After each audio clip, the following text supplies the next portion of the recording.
Mis hermanos, vamos a tener la última lección relacionada con esta herramienta llamada la exposición bíblica del Catecismo Bautista por Benjamin Beddome. Hemos visto la historia, hemos visto su forma, hemos visto algunos detalles también con respecto a cómo aparece o cómo él utiliza los diferentes argumentos en el documento. Pero ahora nosotros vamos a mirar su utilidad, ¿ok? Cuando me refiero a la utilidad, quiero hablar de manera más específica cómo puede este libro, este comentario al Catecismo Bautista, ser de utilidad para nosotros en nuestro estudio de la confesión de fe, ¿ok? Y quiero que todos puedan acompañarme en este ejercicio. La forma en la que llevo a cabo esta parte es haciendo un ejercicio de caso práctico. Vamos a decir que nosotros vamos a estudiar una cosa en particular de la confesión de fe y voy a tratar de utilizar este libro para que vean qué provecho podríamos darle o cómo podríamos utilizarlo en la vida práctica. Punto de partida. Como vimos en el capítulo anterior, las preguntas del Catecismo Bautista y por ende la exposición de cada pregunta está relacionada con los capítulos y frases de nuestra confesión. En este caso práctico estamos considerando, vamos a poner como ejemplo, el capítulo 1, que trata con qué tema? Las Sagradas Escrituras. Y esto es abordado en las preguntas 2 a las 6 del Catecismo Bautista. Así que aquí copio lo que ya vimos. Aquí está el capítulo 1, están las preguntas 2 a las 6 del Catecismo Bautista, y aquí están los párrafos que nosotros, que se están tocando a través de cada una de esas preguntas. Entonces, para llevar a cabo esta conexión, es clave que tengamos en mente el bosquejo del capítulo de la confesión que estamos considerando. Aquí ustedes tienen una muestra de cómo se bosqueja el capítulo 1 de la confesión de fe. El párrafo 1 habla de la necesidad de las Escrituras, el 2 y el 3, la identidad de las Escrituras, el 4 y 5, la autoridad, el 6, la suficiencia, el 7, la claridad, el 8, la disponibilidad, el 9, la interpretación y el 10, la supremacía. Esto es lo que nosotros encontramos en el capítulo 1 de la confesión de fe, ¿ok? Habla de la Escritura, habla de su necesidad, identidad, autoridad, suficiencia, claridad, disponibilidad, interpretación y supremacía. ¿Ok? Habiendo dicho eso, entonces ese es el punto de partida. Yo voy a enseñar y quiero exponer a mi iglesia el capítulo 1 de la confesión de fe. Lo primero que hago es, voy a mis herramientas. Tomo la confesión de fe, voy al catecismo. Ya sé que el Catecismo Bautista en las preguntas 2 a las 6 trata sobre la palabra y tomo el bosquejo del capítulo 1 de la confesión de fe. Hay 8 cosas, todas estas relacionadas con la palabra de Dios. Hasta aquí estamos todos juntos, ¿verdad? Ahora, ¿cuál es el siguiente paso? El siguiente paso es analizar el hilo conector de las preguntas con las que Beddome expone cada una de las preguntas del catecismo que está conectada con el capítulo 1 de la confesión de fe. A continuación quiero mostrarte el resultado de mi análisis. Esto fue lo que yo hice. Le he dado un título a cada párrafo de la respuesta de Beddome, la que Beddome nos da, considerando el tema central que está abordando y he bosquejado su contenido. Esto suena más difícil de lo que realmente es. Para poder distinguir apropiadamente las divisiones, estoy usando este símbolo, que es el símbolo de párrafo, para distinguir los párrafos de la respuesta de Beddome. ¿Ok? Entonces, ¿qué es lo que yo hice en este ejercicio? Número 1, miré lo que Beddome hace en cada una de las preguntas. Al analizar su respuesta, traté de darle un título a cada párrafo. Aquí habla de esto, aquí habla de esto. Luego, al poderle dar ese título, mirando el tema central del que se está hablando en esa pregunta, lo conecto, pero luego también hago una especie de bosquejo para poder decir, en esta respuesta, esto y esto es lo que Beddome me está diciendo sobre este tema central. ¿Ok? Vamos a ver cómo se ve esto en la práctica. Antes de presentarte todo mi bosquejo, solo déjame mostrarte cómo lo hice usando como ejemplo la pregunta 2. Considera este proceso paso a paso. Primer paso. Considera el escenario general con el que estás tratando. La pregunta 2 del Catecismo Bautista dice, ¿deben todos creer que hay un Dios? Debo preguntarme, ¿qué tema aborda esta pregunta? Según el análisis que hice previamente, en esta pregunta se está tratando con la doctrina de la revelación, que es parte del párrafo 1, capítulo 1 de la Confesión de Londres. Según mi bosquejo, el capítulo 1 de la Confesión de Londres, este párrafo trata con la necesidad de las Escrituras. Lo que estoy por descubrir en la exposición de Bedon,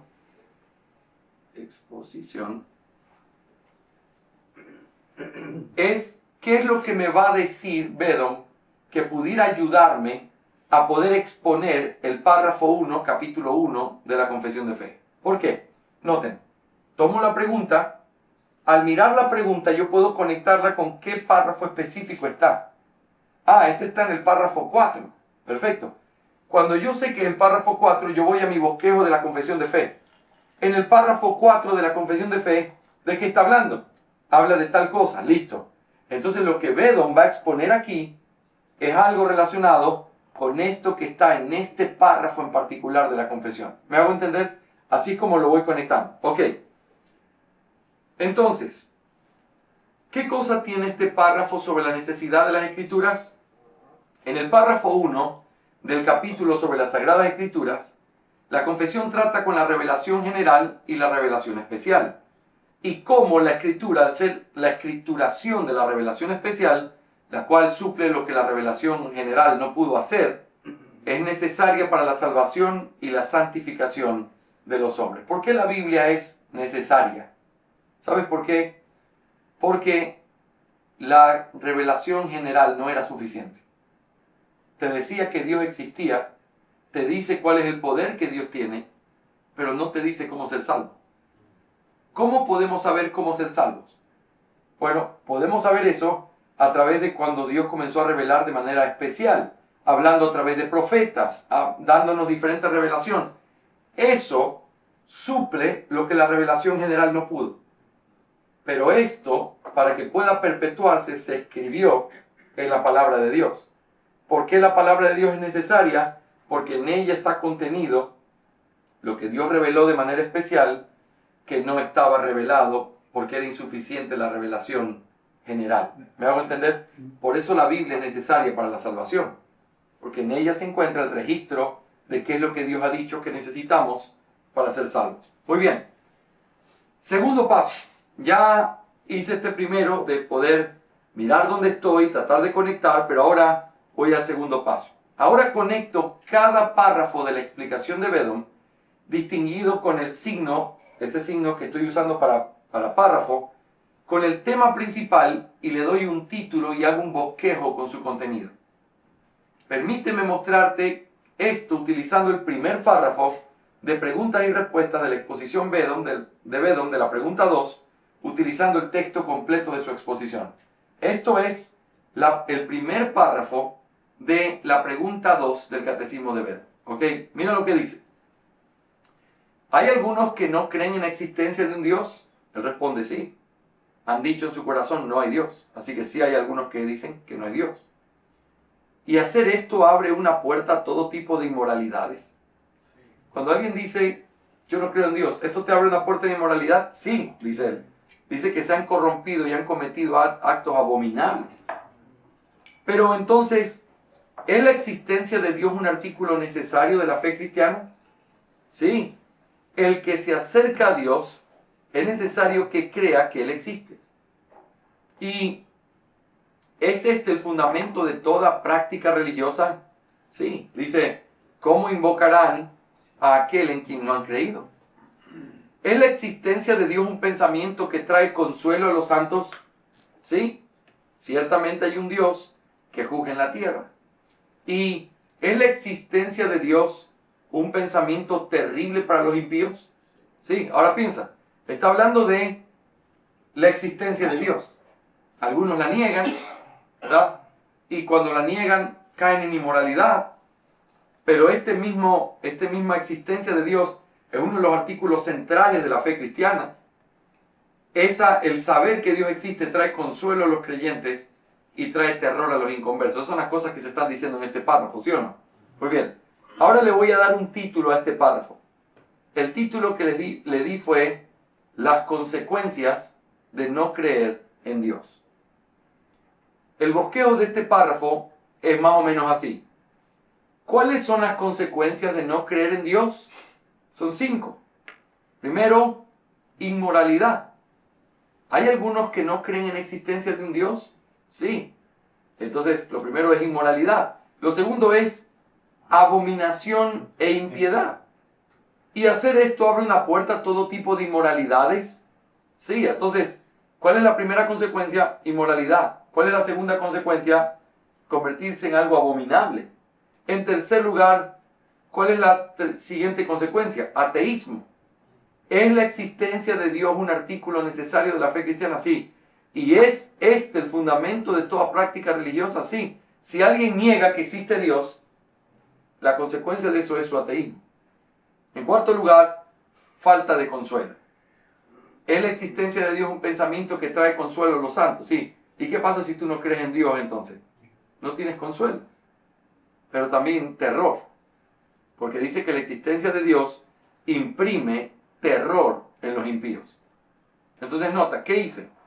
Le puse un título, es como si estuviera haciendo una predicación, ¿sí o no? Le pongo un título que conecte todo lo que hay debajo de ese párrafo. Y luego voy dividiéndolo para entender de qué habla ese párrafo. Yo hice este trabajo, creo que con 1 o 2 capítulos para ustedes en este ejercicio, para que pudieran ver, este es el título, esto es lo que hay. Este es el título, esto es lo que hay. Y eso va ayudando a crecer. Ok. El tercer paso. Aplicar este proceso a todos los párrafos de cada pregunta y escribirlo para que te sirva de referencia al estudiar la segunda confesión de fe. Mira, déjame compartirte mi análisis de las preguntas 2 a las 6 del Catecismo Bautista de la Exposición de Bedón. Pregunta 2. ¿Deben todos creer que hay un Dios? Bedón responde con exactamente 3 párrafos. En el primer párrafo, las consecuencias de no creer en Dios. Inmoralidad, abominación, ateísmo, falta de consuelo, terror. Lo que acabamos de ver, ¿verdad? Segundo párrafo. La extensión del conocimiento de Dios. ¿Dónde está esa extensión? ¿Quiénes tienen ese conocimiento? Lo tuvo Adán, los antiguos, pero por cierto, no todas las naciones lo tienen. Los ángeles del cielo, los demonios, todos ellos tienen ese conocimiento. Tercer párrafo, la anatomía del que no cree.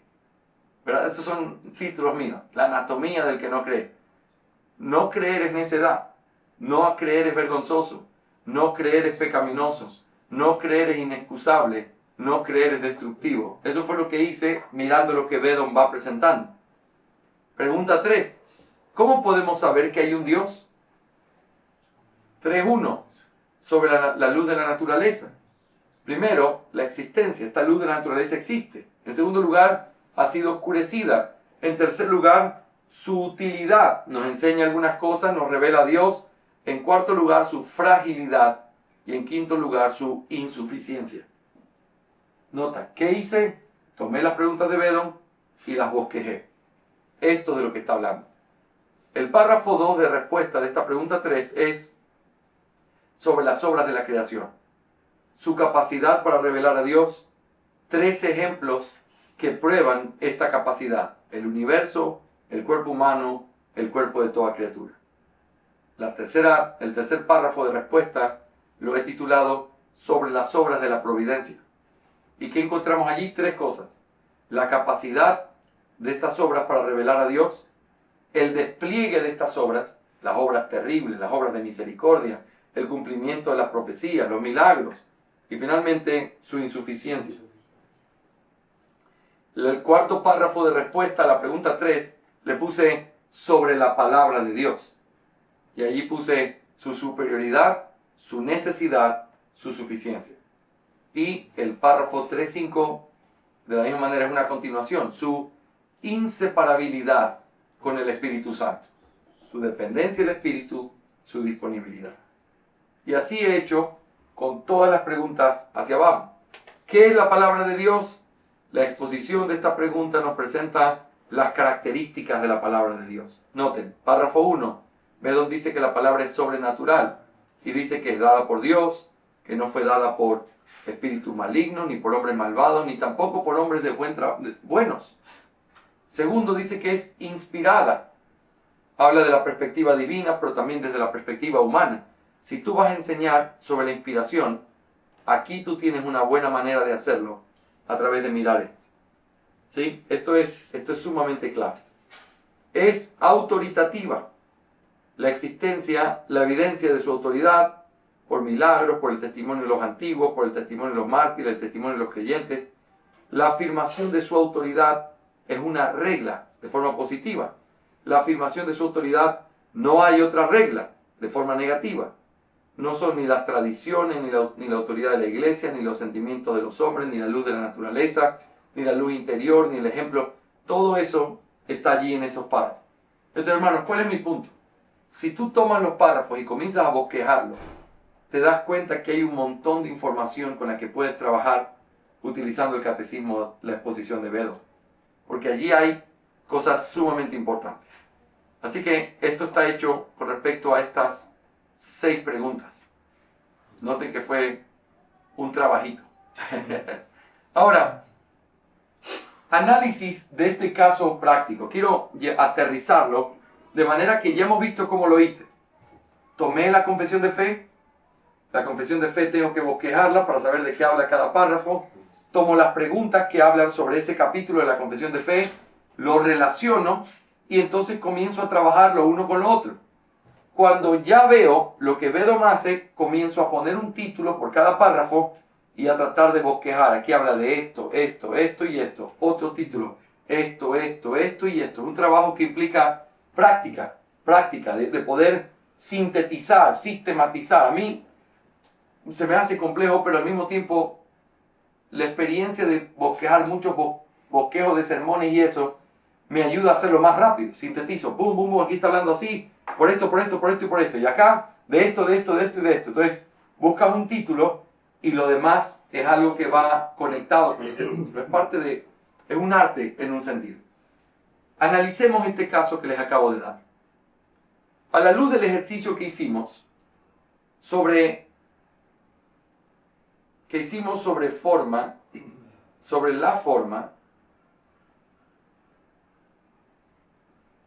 la forma en que la exposición de Bedón expone las preguntas del catecismo relacionadas con la doctrina de la palabra, permíteme hacer algunas observaciones sobre cómo nos ayuda este ejercicio a interpretar mejor la Confesión de Londres. Mira algunas observaciones. Primero, la exposición de Bedón nos permite entender conceptos de expresiones utilizadas en la Confesión de Londres.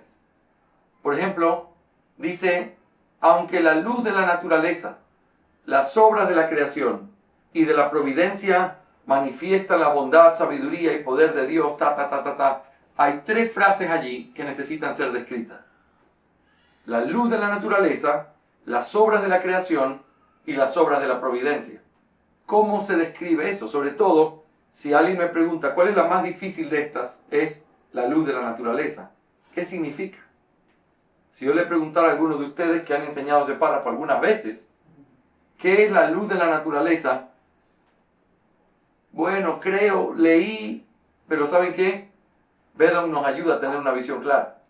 Mira, en el primer párrafo de respuesta a la pregunta 3, Bedón nos explica qué significa la frase la luz de la naturaleza. Este es el bosquejo que ya lo cité. En el párrafo, la pregunta 3, párrafo 1, dice, sobre la luz de la naturaleza, su existencia, su oscurecimiento, su utilidad, su fragilidad y su insuficiencia.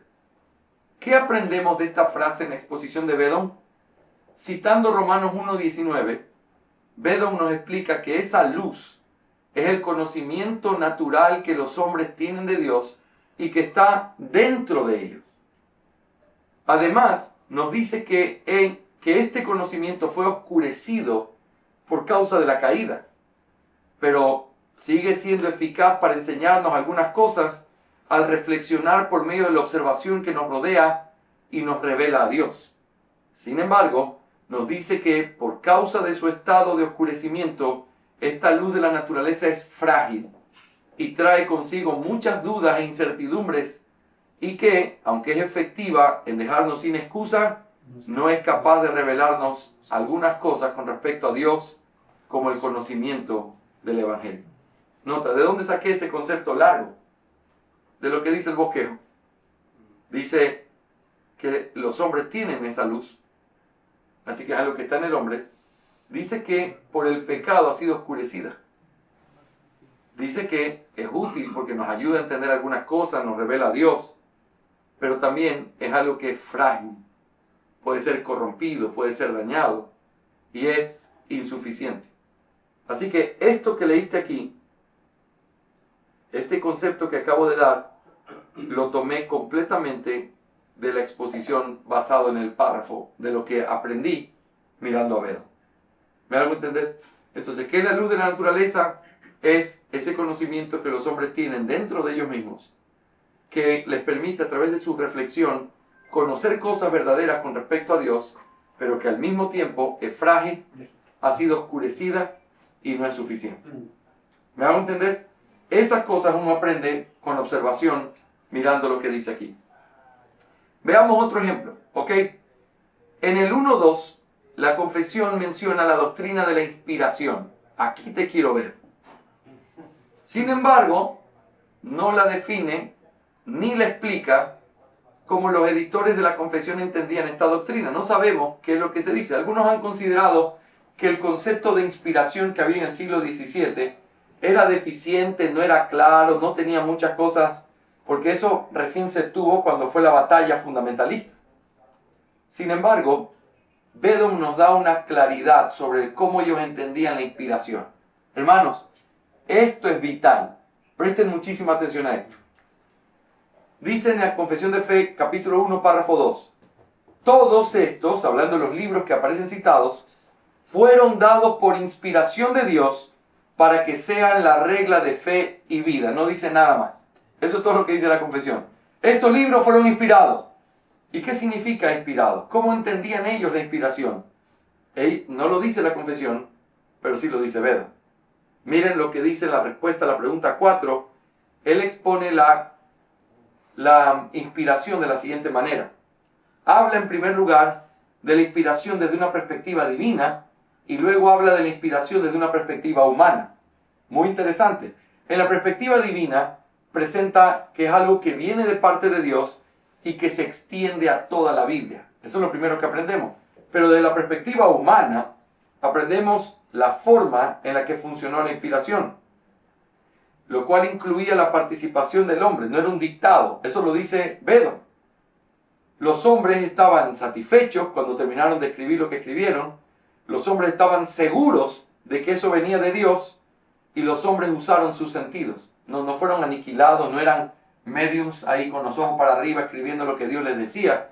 Usaron su mente, en el concepto de inspiración, eso es vital. Pero eso no está en la confesión de fe. Está en la mente de ellos, pero no lo escribieron. Pero sí lo tenemos gracias a Bedom en la forma en cómo aparece. Ahora, también aparece la motivación. No fue para beneficio personal, no fue por una causa mundana. ¿Qué es lo que aprendemos de esta respuesta? Déjame unir todo lo que vi ahí en ese bosquejito. Aprendemos que la inspiración, según como Bedom la explica, es un acto divino con una verdadera participación del hombre. Ya se me quitaron las preocupaciones que tenía de cómo ellos veían la inspiración. Ese es el concepto ortodoxo de inspiración. No es que era un sueño, no es que era una cosa que ellos se anulaban y simplemente escribían como si Dios moviera la mano. Así no funcionaba. Eran hombres con conocimiento, con preparación, con su intelecto, con su cultura, que Dios utilizaba para que ellos escribieran usando su mente, usando sus sentidos, pero lo escribían guiados por Dios para que lo que escribieran fuera verdaderamente palabra de Dios. ¿Sí? Eso es lo que aprendemos.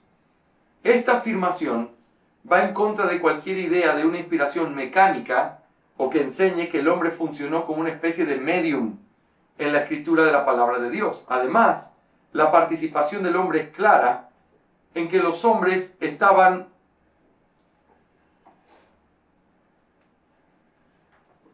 afirma que los hombres estaban satisfechos con el trabajo que estaban haciendo, como cuando uno se siente satisfecho de la obra que hace y que manifiesta haber sido bien hecha.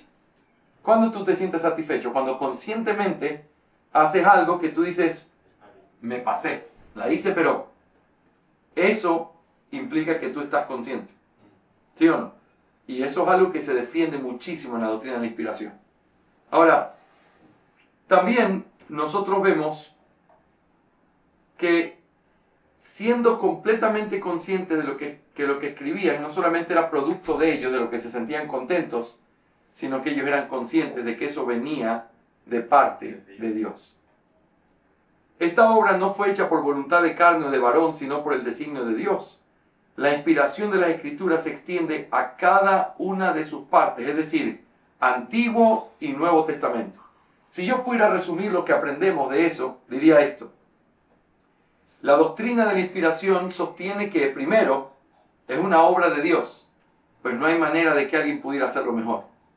Segundo, en la que hay una verdadera participación del hombre utilizando lo mejor de las capacidades de estos hombres. Pero tercero, que se extiende a todas las partes de la Biblia. Eso es tanto el Antiguo como el Nuevo Testamento. Piensen, estos son los conceptos defendidos en el tiempo en que se peleó por la inspiración y que se hizo la gran declaración de la inerrancia de la Escritura en Chicago en el año 1978. Ellos dijeron, la Biblia es inspirada verbal y plenaria, palabra por palabra y en todas sus partes. Y no fue de una manera mecánica, sino que inspiración significa que Dios utilizó a esos hombres en el pleno uso de su conciencia.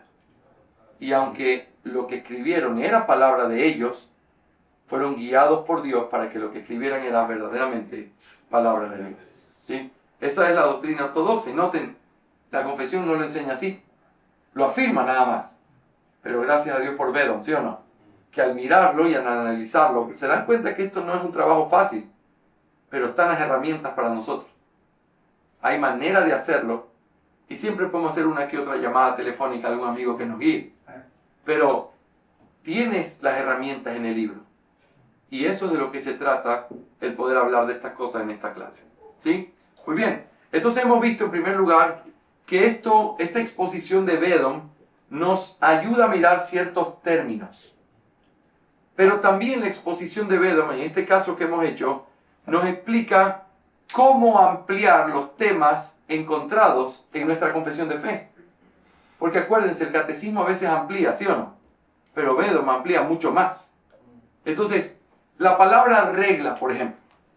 Esta palabra se utiliza 3 veces en el capítulo 1 de la confesión de fe, para referirse a la palabra de Dios. Se utiliza para decir que ella es la única regla suficiente, segura, infalible de todo conocimiento, fe y obediencia salvadores. Eso en el 1.1. También en el 1.2 se usa para decir que la Biblia que ha sido inspirada es la regla de fe y de vida. Y en tercer lugar, en el 1.9 dice que la Biblia es la regla infalible para interpretar la Biblia. Así que regla se utiliza 3 veces. Como regla, la palabra de Dios es el estándar supremo y nada puede añadirse o quitarse. Eso incluye un sinnúmero de cosas en las que podría pensarse como regla o estándar. En el 1.6 y en el 1.9 nos mencionan algunos de esos estándares. Dice que la Biblia nada se le debe añadir porque ella es un estándar, pero por el otro lado, que como estándar, como regla, ella es la que debe medir lo que dicen los hombres, los concilios, los padres, los sacerdotes, porque ella es la única regla. Ahora, en el Catecismo Bautista, la respuesta de la pregunta 4 dice que la palabra de Dios es la única regla segura de fe y obediencia. La exposición de Vedom nos ayuda a ampliar esta lista de estándares presentando una lista mayor. Esto nos ayuda a ampliar la exposición de lo que dice nuestra confesión de fe.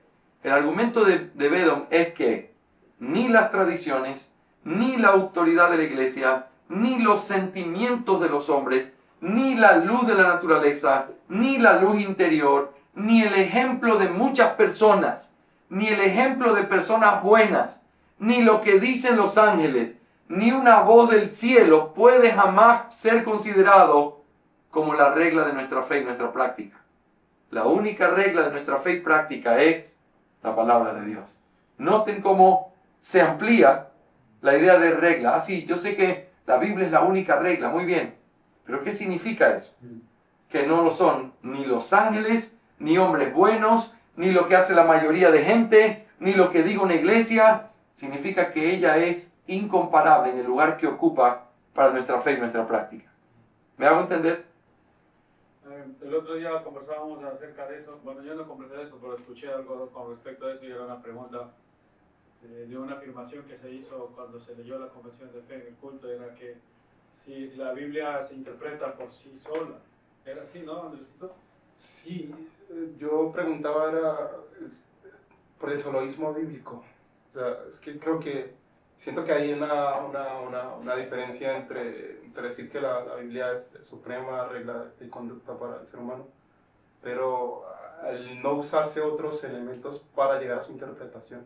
O sea, lo que trataba de decir yo era que se van a un soloísmo bíblico donde no aceptan nada más y ellos mismos interpretan la Biblia y pues caen en errores doctrinales porque no tienen otras fuentes. Correcto. Ahora, el principio de que la Biblia se interpreta a sí misma es un principio que muestra que ella es la única regla. Con ella podemos entenderlo. Pero esto no quita de ninguna manera la oportunidad de poder leer lo que otros entienden, ser ayudados por otros, para ver cómo ellos ven qué es lo que ella dice de sí misma. ¿Me hago entender? Entonces, no es que ellos la interpretan. ¿Qué significa un intérprete en ese sentido? Aquí está esto y yo soy el cualificado para decirte, eso que dice aquí es esto que yo te digo. Nosotros no creemos de esa manera en ningún hombre, ¿sí o no? Ningún hombre me puede decir, lo que dice aquí la Biblia, esto es lo que verdaderamente significa. No, si ella no lo dice, no me dice eso, no importa si tú lo crees. Pero ella dice, esto es eso. Esto que ven aquí es tal cosa. Cuando ella hace eso, ella es la única que tiene esa autoridad para hacer eso. Yo puedo interpretarla a la luz de lo que ella enseña. Ella se puede interpretar y explicar lo que ella quiere decir. Yo no puedo explicar sus intenciones si ella no lo revela. Pero ella sí puede explicar sus intenciones. ¿Me hago entender? Es como cuando una persona, tú dices, ok, un presidente de la república dijo tal frase, y entonces aparecen los analistas políticos. Lo que él dijo, lo que él quiso decir es esto y esto por eso. Tú no puedes tomar eso como la palabra final. ¿A quién tienes que preguntarle cuando quieres saber qué quiso decir? Al que habló. Si es Dios quien habla, ¿quién es el que tiene la única autoridad para explicar lo que él quiso decir? Dios. Y lo que yo hago es que puedo testificar, ayudar, corroborar eso, simplemente diciendo, claro, eso es lo que significa, así, así, así, así. Pero Él es el que se interpreta a sí mismo a través de la Escritura. Eso es lo que significa eso. No significa que no usamos comentarios o que no vemos lo que otros han creído sobre eso. Lo que nosotros vemos al ver eso es cómo ellos entendieron que la Biblia se interpreta a sí misma. Esa es la idea. ¿Me hago entender? Sí. Creo que ya... No, sí, sino que también luego hablo en el aspecto de que, no sé, quizás me estoy yendo a un extremo, en decir que una persona hace una interpretación de la Biblia por sí misma y uno puede decir que puede ser honesta esa interpretación, pero digamos que hay... ¿Cómo? Sí, creo que el pasaje fue cuando el apóstol Pablo en primera de Timoteo está dando el argumento de por qué la mujer no debe enseñar en el culto, en la iglesia. Entonces se hace el comentario, yo hice el comentario diciendo, como la Biblia se interpreta con la Biblia, veamos lo que dice Pablo acerca a dónde nos lleva Pablo. Pablo nos lleva al Génesis. Ese fue el comentario. Entonces, el hermano Andrés me decía que esa frase no la entendía, de que la Biblia se interpreta con la Biblia, que vamos a hacer ¿cómo es? Soloísmo. Soloísmo bíblico. Sí. Piensen esto. Pero otro aspecto, o sea, es que yo lo decía porque en sí también hay palabras que no se entienden, por ejemplo. Yo puedo hacer una interpretación con la Reina Valera, por ejemplo, sin irme al texto que no el original, creo que no está, sino el que se parece. Hay aspectos que cambian en palabras. O sea, lo que yo quería o trataba de decir es que se tiene que hacer un trabajo hermenéutico a través de ella. Pero para llegar a ese trabajo hermenéutico con la Reina Valera, yo tengo que acudir, digamos que, al griego para buscar el significado real de esa palabra. Porque a través de eso han habido precisamente los debates y se han generado nuevas, se generan denominaciones o caen en ciertas herejías. Porque la persona cree eso literalmente, pero no hay un trabajo, lo dije ese día, hermenéutico, donde hay una separación de ciertos temas o de ciertos libros, o no interpretar la historia con el Apocalipsis, o sea, ese tipo de cosas. A eso era lo que trataba. Sí, bueno, uno tiene que saber esto. Mientras más uno aprende griego y hebreo, se da cuenta de la importancia de las palabras, pero no es en donde radica la verdadera manera de entender completamente el sentido. Porque aún las palabras siempre se deben a su contexto. Y en lo que sí podemos estar seguros es que cuando las versiones que tenemos en español, en inglés, quizás algunos idiomas que no tengan una versión tan buena como la nuestra, pero tú puedes interpretar la escritura con la escritura sin necesidad de ir al griego, si tú puedes mirar lo que ella dice como un todo. Yo argumentaba ayer, no me acuerdo si ya estabas aquí para esa hora, pero yo decía que en el arminianismo, por ejemplo, podemos pelearnos por la palabra, la presencia de Dios de 1 Pedro 1:2. Nos podemos pelear por esa palabra. No que ahí en el griego la palabra significa esto y significa esto. Ok, perfecto. Yo la traduzco como presencia, lo dice conocimiento anticipado. Eso es lo de menos si entendemos eso a la luz del contexto de la escritura. Ok, si presencia, tú quieres argumentar, pues digo tú, pero cualquiera puede argumentar, del griego eso significa ver de antemano, entonces eso significa que Dios vio y entonces obró. Tu interpretación de la palabra no puede irse en contra de lo que ella enseña como un todo. Entonces, esa es la clave de poder hacer una buena hermenéutica. Yo estoy de acuerdo, la hermenéutica es la base de todo. Y creo que la escritura se interpreta a sí misma y que necesita las presuposiciones correctas para poder interpretar la Biblia. Que es el texto griego y hebreo es correcto, pero es más que simplemente eso. A veces algunas personas en un debate te dicen esto: ¿cuál es la palabra griega que se utiliza ahí? Y yo digo, no importa cuál es la palabra griega, mira el contexto. Mira el contexto. La palabra significa esto, pero realmente en el contexto hay mucha más importancia que lo que la palabra misma significa. Es como cuando dicen, Juan 3:16, ¿qué significa allí cuando dice Dios amó al mundo? ¿Mundo qué palabra en griego hay? Es la misma que se usa siempre. Ese no es el punto. El punto es qué significa, qué implica. O cuando dice que todo el mundo se ha empadronado, ¿cuál es la palabra ahí? La misma palabra que se usa en otros lados. El punto es el contexto. Todo el mundo sea censado, definitivamente estaba dentro del Imperio Romano, no del mundo conocido, no de toda la tierra, ¿verdad? Porque hay un contexto. Entonces, el contexto ayuda a entender las palabras en vez de simplemente mirarlas sueltas. Pero al mismo tiempo, la clave es esta. La Biblia interpreta la Biblia significa que a menudo Dios te comenta, te aclara o te enseña qué es lo que Él quiso decir cuando dijo o qué es lo que Él quiso decir cuando hizo.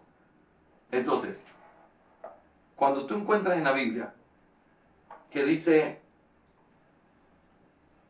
y se cumplió en ustedes, cuando Jacobo en Hechos 15 dice, y esto es para que se cumpliera lo que dijo el Señor cuando dijo, yo levantaré el tabernáculo caído de David.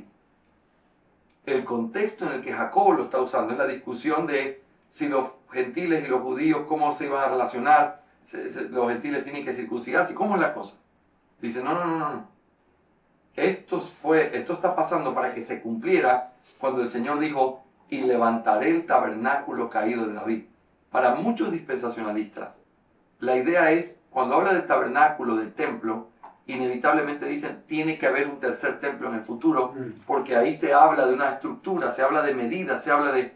Pero si Dios te dice, cuando yo dije eso, esto es lo que significa. Esto es la interpretación inerrante de lo que eso significa. Ahí es el principio hermenéutico de que la Biblia interpreta la Biblia. Es correcto. En ese sentido. Esa es la idea. Entonces, yo lo ilustro de esta manera. Imagínense que vamos a una tienda de libros donde está el autor favorito de una historia de ficción que escribió. Todos vamos a pedirle firma. Pero de pronto yo me paro y le digo, yo tengo una pregunta, señor autor. ¿Qué era lo que usted estaba pensando cuando dijo en esa analogía de que él iba a pasar por el puente? ¿Verdad que puente usted estaba pensando en la infancia que usted tuvo? Exactamente, sí. Y entonces yo lo estoy interpretando, ¿verdad? Ajá. Y él dice, buen punto, pero no, eso no es lo que yo estaba pensando. Lo que yo estaba pensando era, y de pronto a mí me cambia la cara y tiro la silla. ¿Cómo que no? Si yo estoy seguro que eso es así. Tú dirías, este es un loco. Claro. Porque ¿quién te puede decir cuál fue la intención del autor? El autor. ¿Quién te puede decir qué era lo que quería decir cuando dijo? El autor. Oye, buen punto, nunca había pensado en eso. Pero no es lo que yo estaba pensando. Yo estaba pensando era en esto. Entonces, lo vería como se acaba de decir ahora el pastor Carlos, es un principio hermenéutico, Exacto. pero que yo tengo que acudir a la historia para entenderlo también. Por ejemplo, porque... No necesariamente. Ese es el punto. El punto de diferencia es que se debe acudir a otros textos o autores incluso para entender claramente ese argumento o ese punto bíblico. No necesariamente. No necesariamente. El hermenéutico dice que la Biblia interpreta. Hay gente que yo me he topado en el camino que te dice, por ejemplo, yo llegué a la conclusión, leyendo toda la Biblia, cuando yo comencé a leer los textos de referencia, se citaba tal texto en el Nuevo Testamento y yo me iba al Antiguo y digo, ¿pero cómo? Y entonces después que leía todo, yo decía, es que no puede ser esto. Y cuando a mí me lo explicaron, me pareció tan raro porque la Biblia claramente dice. Entonces, la gente llega a conclusiones leyendo la Biblia correctamente, pero por supuesto eso se puede aprender también cuando te lo enseñan de una manera directa, clara. Pero la clave aquí es, mira, así como lo enseña el Dr. Walter, la teología es como si fuera una cara. Tú tienes en la cara, o vamos a ilustrar así, como una casa. El material con el que construyes tu casa es la teología exegética, lo que tomas del texto bíblico, así como lo construyes. Sí. Los planos y la forma en la que lo construyes, dividiendo los cuartos, los baños, todo eso, es la teología sistemática, lo que tomas de la palabra, la dispones. Pero la teología histórica, ¿sabes lo que es? Son un grupo de eruditos que vienen y te van a dar unos consejos, diciendo, oye, ven acá. Yo he construido casa aquí en Suecia. Ten cuidado porque aquí hay mucha piedra en el piso, entonces tienes que hacerlo de esta manera, las casas tienen que tener el techo. Ya lo hemos probado, una vez hicimos una que tenía tantas medidas y hacía un montón de frío en el invierno. Hazlo de esta manera. Ellos no van a construir tu casa. Ellos no son los que te dan los planos. Pero escucharlos te ayuda a llenarte de la sabiduría de poder construir correctamente algo, porque ya vieron otros que construyeron antes que tú. Entonces la teología histórica se constituye en algo que no es necesario, pero es completamente útil. Exactamente. Y negarlo es pensar solamente a mí, Dios me da el Espíritu Santo, me da la sabiduría. Yo no alcanzo a comprender porque, bueno, ahora quizás lo estoy comprendiendo mejor, pero o sea, para mí no sería entonces un caso extremo que no debería pensar tampoco. Necesarias tantas cosas, ¿sí ves? Por ejemplo, instruirse en el catecismo, por ejemplo, instruirse en la confesión de fe. Quizás estoy haciendo una exageración, pero si yo digo que me voy a la Biblia y interpreto la Biblia, pues no sería suficiente. Yo te diría que sí, okay. Pero volvamos al principio.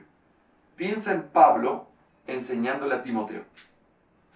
Pablo le dice a Timoteo, en 2 Timoteo capítulo 2, versículo 2, lo que has oído de mí ante muchos testigos, esto encarga a hombres fieles que sean idóneos para guardar a sí mismos y enseñar a otros. Piensa en esto. ¿Qué significa o qué implica la idea? No se me distraigan, concentración. ¿Qué es lo que implica la idea? Lo que has oído de mí, esto, dale a hombre fiel. Nota que no es la Biblia solamente, no es la Escritura solamente, es el cuerpo de doctrinas que te he entregado, que te he enseñado.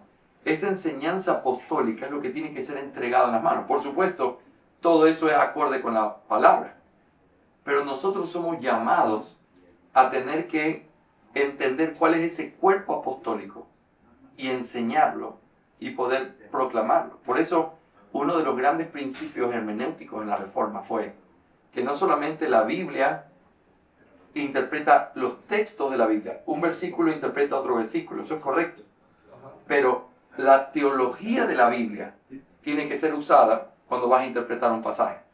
Te pongo un ejemplo. En Colosenses 1 dice que Jesucristo es el primogénito de toda la creación, el primogénito de la creación. Los testigos de Jehová usan ese texto para decir Él fue el primer ser creado. Ahora vamos a decir que tú no estás bien parado ahí, te agarró un testigo de Jehová en la calle y tú te quedaste. Una cosa tú sí sabes. No sé cómo explicar ese texto. Voy a estudiar a ver cómo entenderlo, mirar el contexto, leerlo bien. Pero una cosa yo sí sé. Ese texto no puede decir que Jesucristo es un ser creado, un Dios con minúscula, porque en todo el resto de la Escritura claramente dice que Él es Dios, como el Padre. ¿Me hago entender? Sí, sí. La teología que tienes de la Escritura bloquea el hecho de que tú puedas irte por los lados. Entonces, ¿cómo debería instruir yo a un hombre como tú? Debería darle un cuerpo de doctrina y decir, mira, tienes toda tu vida para poder comparar lo que te estoy enseñando con la Escritura. Si no es así, no lo creas. Pero este es mi deber. Lo que he oído de Pablo, que se lo pasó a Timoteo, Timoteo se lo pasó a otro y yo lo recibí, yo estoy cumpliendo el mismo principio, te lo estoy entregando a ti. Entonces, doctrina es vital y no basta con decir tenemos la Escritura. La Escritura es suficiente. Sí. Pero la Escritura contiene doctrina, que es el deber de la iglesia, entender cuál es esa doctrina.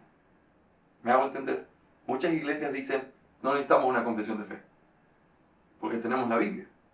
De hecho, el otro día estábamos en Nueva York con Nati, y le digo, Nati, ¿dónde queda la iglesia Park Street? La iglesia que era bautista y que era de los Rockefeller. Pues de la élite, eso era... Y cuando fui a ver dónde estaba, adivina qué había fuera de la iglesia. Una bandera gay. Son liberales completamente. Pero eso no empezó ahí. Era una iglesia sana, calvinista, sólida. Estoy hablando de los años 1800. Cuando llega el libertinaje, el liberalismo teológico, el pastor de esa iglesia dijo estas palabras, están escritas en la historia. Nosotros no necesitamos confesiones de fe. Lo único que necesitamos es el Nuevo Testamento. Esa es nuestra confesión de fe. Como no tenía definido qué es lo que el Nuevo Testamento dice, que eso es una confesión de fe, ellos simplemente sucumbieron y hoy niegan la inspiración de las Escrituras y todo ese tipo de cosas, como todos los otros grupos que a través de los siglos se han negado a tener cosas como una confesión de fe. ¿Por qué? Porque la confesión de fe no es algo además de la Biblia. La confesión de fe es creer que si la Biblia es la palabra de Dios, lo que ella dice es verdad y es claro. Dime entonces qué es lo que ella dice. Ese dime lo que ella dice es la confesión de fe. Lo que ella dice es, hay un solo Dios, hay tres subsistencias en él, Dios ha creado al hombre, el hombre cayó en desgracia. Esto sale de esto. Pero esto que sale de eso no es algo que está a la par, porque ni por encima, sino que es un reflejo de lo que ella dice. Pero tener este reflejo es necesario, porque si yo te pregunto, ¿Jesucristo es Dios? Sí, me estás haciendo una confesión de fe. O sea que es sí porque tú dices que sí. No, por eso es lo que dice la Escritura. Entonces lo que estás diciendo es un reflejo directo de lo que dice la Escritura. Y como lo dice la Escritura, tiene autoridad. ¿Sí o no? Eso es lo que hacemos las iglesias confesionales. Proclamamos lo que la Escritura dice. ¿Sí? Muy bien. Vamos a regresar al enfoque porque ya mismo me dan las 10 de la noche aquí con ustedes. Muy bien. Solo basta para digamos, el hecho también es no ignorar lo que el Espíritu Santo ha hecho con la historia, ¿no? Por eso vamos a los autores, por eso vamos a los hermanos. Porque claro, la Escritura se interpreta a sí misma y debemos ir a la Escritura para ver esos pasajes que son más oscuros, con otros que dan más claridad, pero también no ignorando el hecho de lo que Dios ha hecho a través de la historia. Entonces, el Espíritu Santo ha estado en los hermanos que estuvieron antes de nosotros y ellos, de alguna manera, el Espíritu Santo les ha permitido interpretar. Aunque las interpretaciones puedan variar de unas a otras, digamos que es precisamente ahí donde debemos también utilizar la Escritura. El punto Para- es ¿quién es la autoridad final? La Escritura. Independientemente de los catecismos, nombres e interpretaciones. La Escritura. Si nos movemos de ahí, estamos fritos. Correcto. Eso es correcto. La autoridad final, el juez supremo, es la palabra de Dios. Que hay un punto pero yo pienso en la gente no tiene acceso a esta información, a estos catecismos, ni a esta confesión de fe, y que tiene solamente la escritura.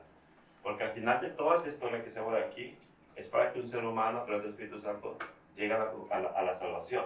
Correcto. No es para que sepamos más teología, Y ni para- para que seamos eminentes teólogos. A la finalidad de la iglesia, a la finalidad del Señor Jesucristo, en Mateo 28 es ir y predicar a ser discípulos, porque ese es el único medio con la gente se salva. Con lo cual pienso en la gente que no tiene acceso a esto. Eso es correcto, pero Patito, acuérdate de esto. Eso no es lo único que dice ese pasaje. Enseñándoles a guardar todas las cosas que yo les he mandado. Eso es teología. El Evangelio es teología. Sí. Entonces, es teología que se necesita para la vida. Estamos de acuerdo de que esto no es una teología para guardarla en un escritorio o en un cartón. Esto es teología para la vida, que tiene que transformar y cambiar nuestra manera de Yo me entender. basaba en lo que tú dijiste que era necesario esto para interpretar esto, ¿me entiendes? ¿Cómo? Tú dijiste antes, es necesario tener esta confesión para poder interpretar la escritura. No, imposible. Nunca pude haber dicho eso, Sí, Padre. no dijo No, eso. no, no. Ok, perdón, ya estoy de La- Pastor, algo chiquito, yo simplemente para, como yo lo entiendo. Por ejemplo, ahora nosotros tenemos un texto que dice toda la escritura es inspirada por Dios. Esa simple afirmación es algo que todos los creyentes conocemos. Acabamos de ver una herramienta que nos sirve para entender qué era la inspiración de Dios. O sea, que Dios no usó robots o mediums y es algo que, por lo menos para mí, es algo revelador. Yo digo, gracias a Dios por hombres que Sí. de alguna manera han escrito estas cosas, se han tomado un tiempo que tal vez muchos de nosotros tenemos para poder escribir y poder entender mejor las cosas que a veces pasamos por alto y Sí. poder explicarlas de esa misma manera. O sea, yo lo veo por lo menos. de esa Hermano, la teología es un asunto necesario, no es un lujo. Y todos hacemos teología. La pregunta es, una persona, ¿qué es lo que necesita para ser salvo? La respuesta es la palabra de Dios. La palabra de Dios es suficiente para salvar a un pecador. La palabra de Dios es suficiente para poder santificar a un hombre. Eso estamos absolutamente de acuerdo. Pero cuando un hombre tiene la palabra de Dios y ha sido salvo por la palabra de Dios, ¿qué debe hacer con la Escritura? Esa es la pregunta. Estudiarla, profundizarla, crecer en su entendimiento, hacer distinciones, aprender a ver lo que otros dijeron de eso, porque es parte de su entendimiento. Entonces, tenemos que huir a una simplificación pecaminosa. No necesitamos esto. Claro que lo necesitamos. Y necesitamos pensar en estas cosas de manera profunda, porque esto es lo que realmente significa cómo puedo honrar al Señor. Al final esa es la única pregunta importante. ¿Cómo llegamos al cielo? Tienes que entender el Evangelio. Y ahora que soy salvo, ¿cómo debo vivir? Tienes que hacer esto. ¿Dónde lo tomas? De la palabra. Y otros lo han visto también como nosotros lo hemos visto. Y eso hace que nosotros podamos seguir el camino que otros han trazado también. No porque sean humanos o los necesitemos, es porque es la historia inevitable. Nosotros no estamos solos en la tierra. Ningún hombre es llamado a tener que interpretar solo la Biblia como diciendo, nadie más tiene esta verdad. Yo tengo que buscarla y tengo que interpretarla privadamente. Tú naciste, yo nací y aún Calvino nació en un contexto donde ya se venía haciendo teología. Entonces, es la voluntad de Dios, siempre ha sido que se viva en la comunidad en donde el pueblo ha tomado la palabra, ha meditado en la palabra y nosotros interactuamos con esa realidad. Entonces, no hay aislamiento. Aislarse de la teología es lo que decía Daniel, es aislarse del Espíritu Santo obrando entre los hombres, guiándolos en la palabra, a entender la palabra. Así que nunca pude haber dicho ni podemos afirmar que se necesita algo para interpretar la Escritura. La Escritura se interpreta a sí misma. Pero parte de entender ese cómo la Escritura se interpreta a sí misma necesita ciertas cosas que son vitales. Tienes que saber leer, por ejemplo. Entonces necesitas el lenguaje. Necesitas entender principios hermenéuticos para poder leer lo que ella dice, porque si no pudieras hacerlo, y no significa que entonces, estás diciendo que entonces necesitas materias humanas para poder entender la Biblia. No, no es lo que estamos diciendo. El contexto requiere ciertas cosas, y parte de eso es también ser consciente de que hay otros que han hablado sobre estos temas. Sí, de todas maneras también. Yo quería resaltar un poco lo que ayer usted expuso sobre lo que era la confesión de fe, o sea, cómo la podemos usar y como iglesia, o sea, que es una protección. Es una protección para cuidarnos nosotros mismos de quienes están entrando con la palabra. Correcto. O sea, si viene una persona que dice, no, hay más Dios, no, o sea, que dice, o sea, eso estamos reflejando la palabra. Es correcto. Que existe solo un Dios. Entonces, estamos protegiendo que nuestra congregación, nuestra iglesia, no se desvíe, no se vaya por otro lado, y esta es una protección. Es así. Pero no está parte de la Biblia, está confirmando. Exacto. Pero son pilares. Es extraído de la Biblia y se establece para poder tener la claridad de lo que la Biblia enseña. Entonces, eso es bien importante y es parte de en lo que tenemos que crecer. Pero estas preguntas son importantes porque te llevan a reflexionar qué es lo que necesitas para poder vivir conforme a lo que Dios espera de ti. Teología. Necesitas Conocimiento. la Escritura, de donde necesariamente al tener la Escritura sacas la teología que está en ella y necesitas la teología para la vida. Además también tenemos muchos ejemplos de congregaciones de iglesias que no lo hacen y vemos en los errores. La teología la necesitas para escoger pastores, para recibir miembros, o sea, sin teología, hermanos, eso es como un caballo de palo. No hay nada de vida sin teología. Porque No puede hacer nada. hasta cómo tomar decisiones. Olvídense la parte de la iglesia, que eso es como evidente, pero piensen en la vida común.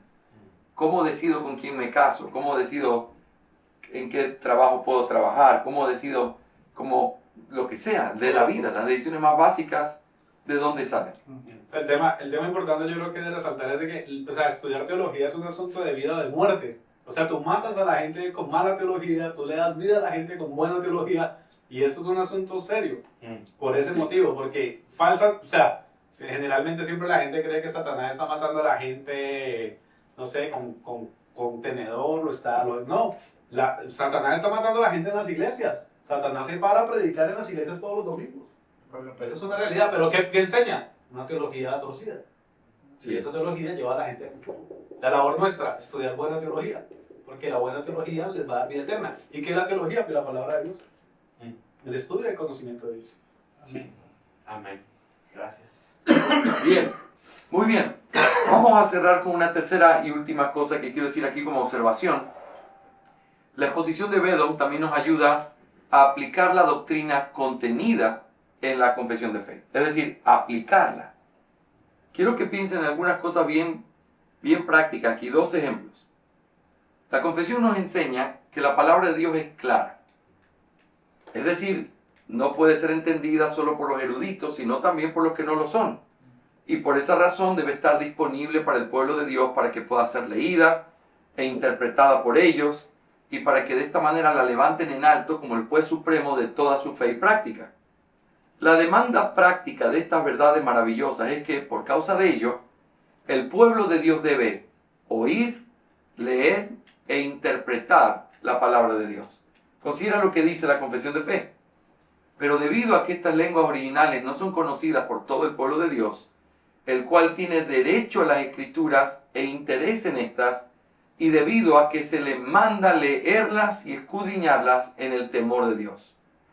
En este párrafo se nos dice claramente lo que el pueblo de Dios debe hacer, pero ¿cómo debe hacerlo? El Catecismo Bautista trata con esto en la pregunta 5, pero de una manera más específica la exposición de Bedom nos ayuda a aplicar estas verdades. Nota, en el segundo párrafo de exposición, Bedom, sobre la pregunta 5, nos dice que debemos leer la palabra de Dios con cuidado, con diligencia, con perseverancia y prefiriéndola por encima de todos los demás libros. En el párrafo 4 de esta misma sección nos dice que debemos oír la palabra con una perseverancia santa, con deleite, fe y humildad, con una firme resolución de obedecer y con ansias de seguir escuchándola y de volver a hacerlo. Todo eso nos dice en esos párrafos. En el párrafo 6, Bedón dice que debemos buscar entender la palabra con diligencia y en una actitud de oración. Noten, eso no dice la confesión, pero esta es la manera práctica de entenderlo. ¿Cómo debo leerla? Léela en oración. Léela perseverantemente, léela con diligencia. ¿Cómo debo escucharla? Escúchala con ansias de seguir escuchándola, con una resolución firme de obedecer. Lo que Dios me diga, eso es lo que voy a hacer. Así deberíamos oír. Y esto es parte de la aplicación. Otro ejemplo es lo que dice en el capítulo 1.6 con respecto a que en ella está escrito todo lo necesario para la gloria de Dios, la salvación del hombre, la fe y la vida. El Catecismo Bautista nos permite entender la frase la fe y la vida en su pregunta 6. Dice, ¿qué cosas están contenidas principalmente en las Escrituras? Responde, las Escrituras contienen principalmente lo que el hombre debe creer acerca de Dios y el deber que Dios demanda del hombre. Las dos cosas, ¿verdad? Entonces, el Catecismo nos permite entender la frase, la fe y la vida, informándonos que la fe es lo que el hombre debe creer acerca de Dios y que la vida es el deber que Dios demanda del hombre. La exposición de Bedón nos permite ir un poco más allá. En el 5º párrafo de respuesta a la pregunta 6, Bedón nos ayuda a responder cómo o en qué actitud debería obedecer lo que Dios me manda. Y la exposición responde de esta manera. Debo obedecer sin vacilar, sin reservas, sin renuncias, sin jactancias y sin desmayar. Aquí nos dice que la Biblia nos dice lo que Dios demanda de nosotros.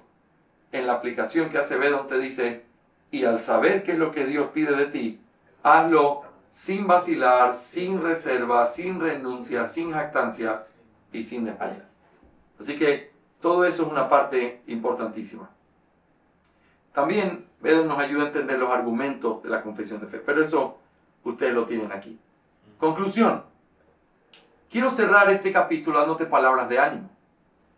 Quizá podrías sentirte un poco abrumado al pensar que hay mucho trabajo para hacer con respecto a esta herramienta. Sin embargo, eso cambia cuando consideras esta obra como una herramienta para tu propia edificación, la de tu familia y la de tu iglesia. Si comienzas a utilizar regularmente la exposición de Bedón, comenzarás a familiarizarte con su contenido y su estructura y aprenderás a reconocer su manera de argumentar o aplicar con mucha más facilidad. Déjame darte 2 recomendaciones prácticas y finales. Primero, utiliza la exposición de Bedón de manera más regular como una herramienta práctica para tu crecimiento y el de los tuyos. Puedes utilizar esta exposición en tus cultos familiares, ayudando a tu familia a entender más profundamente la pregunta y respuesta del Catecismo Bautista.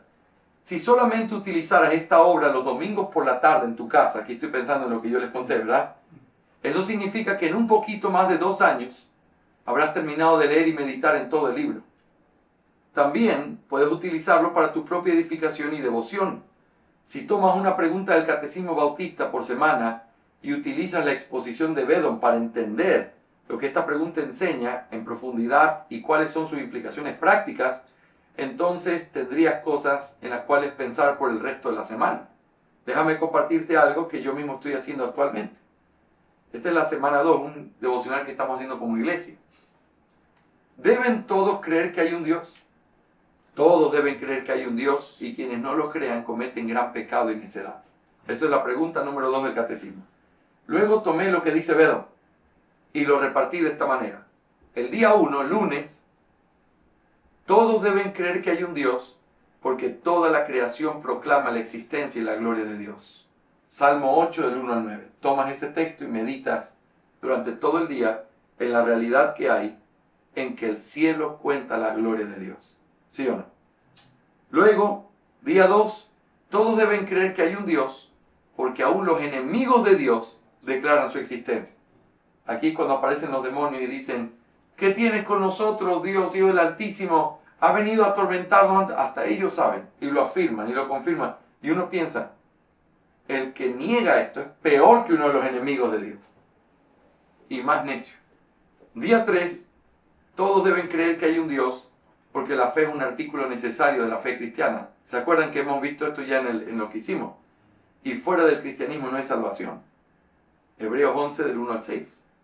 Y entonces tú terminas ese día en oración: Señor, ayúdame a creer, aumenta mi fe, ayúdame a pensar. Estoy pensando en la misma pregunta, pero aplicando los versículos de prueba, lo que usó Bedón, para mi propia edificación y mi alimentación.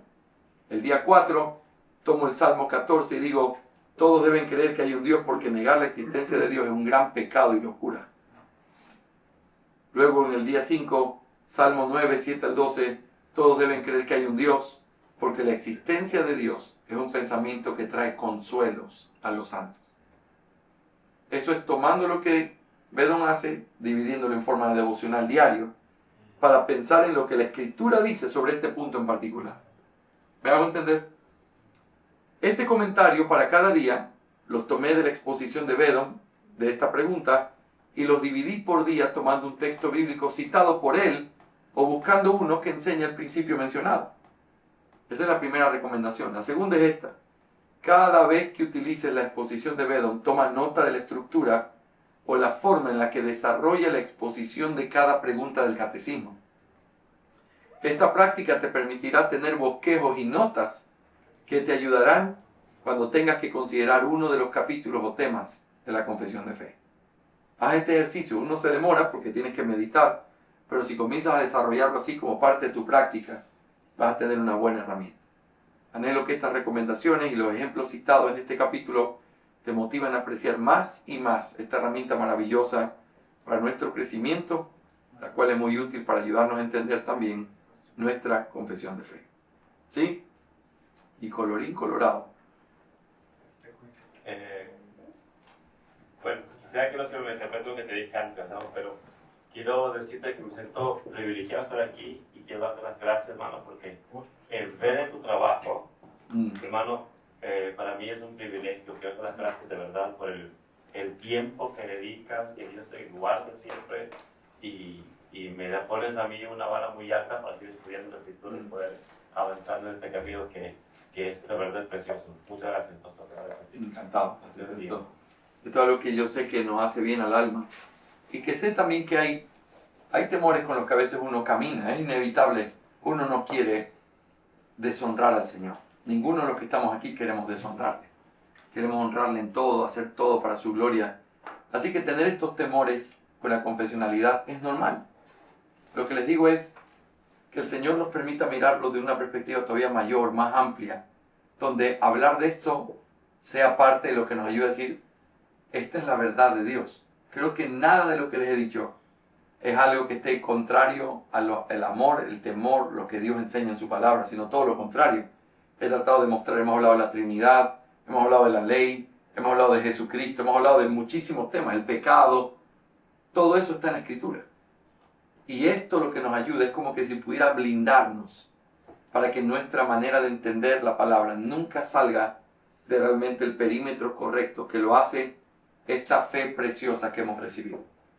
Creo que las confesiones de fe son bíblicas, son necesarias, y creo que el apóstol Pablo enseña que esto es parte de lo que la iglesia desde siempre ha hecho.